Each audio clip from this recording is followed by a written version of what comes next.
come up with a really formal description of the sculpture, I've been working on it for a long time, but really I define them as assemblage or found welded steel scrap metal sculptures.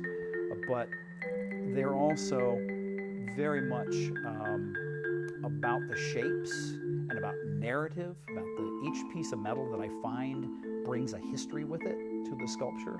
So a piece of plumbing, a plumber is going to see something completely different than an artist or a musician when you put a piece of pipe into your sculpture. But that pipe originally was a pipe. It served a purpose. And all of the elements I use had one of those previous lives, and I'm fascinated by that. Maybe I don't purposely put them together to try to tell some very specific beginning to end story, but oftentimes those narratives come out as I'm working, or later I'll come looking at a sculpture I'm all finished with and go, oh, I didn't even see this, and it works.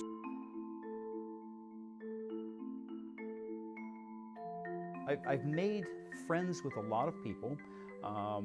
I've stayed in one place a long time, so people know that I'm here. But when I go hunting, I refer to it as treasure hunting.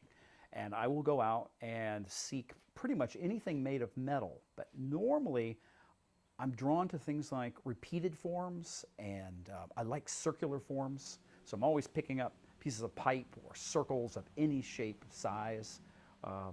That kind of repetition in the sculpture themselves is important to me.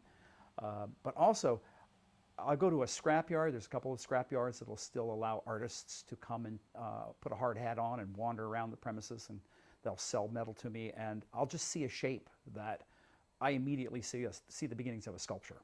I'll pick it up and go, this is something to start with. And I've got probably dozens of pieces started in my head, and those parts sitting around the shop waiting for me to pay attention to them.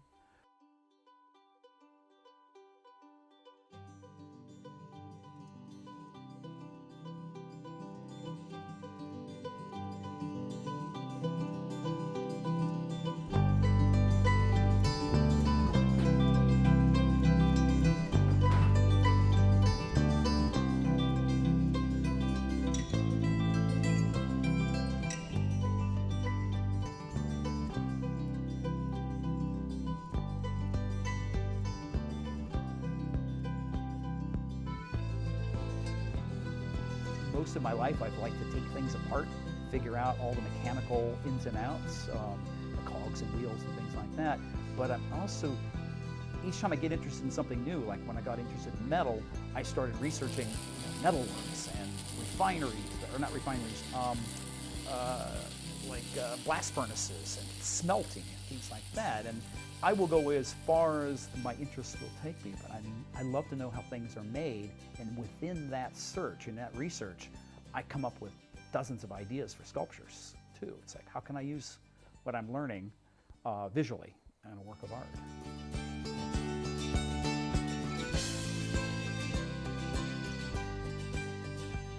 I've always made pots. I took the requisite pottery class, and that's what actually got me turned on to clay in Sacramento.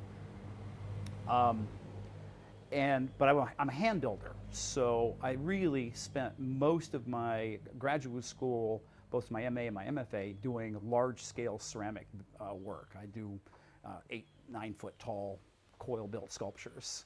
But I've always made pots because I like to eat off of them. I like to see my friends drinking coffee out of my mugs, things like that. So there's a personal connection to people who work with clay and who like to eat and drink out of clay.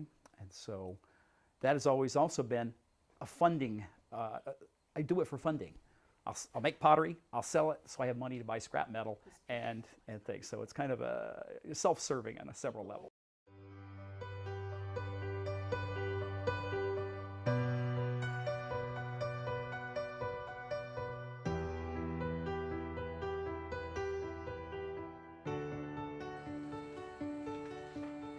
Being an artist, I'm an artist, I'm a sculptor, and I really define myself as a teacher, a sculptor, an artist. And the fact that I really live to make things, I think that's really the core of what I'm hoping for another 20 years.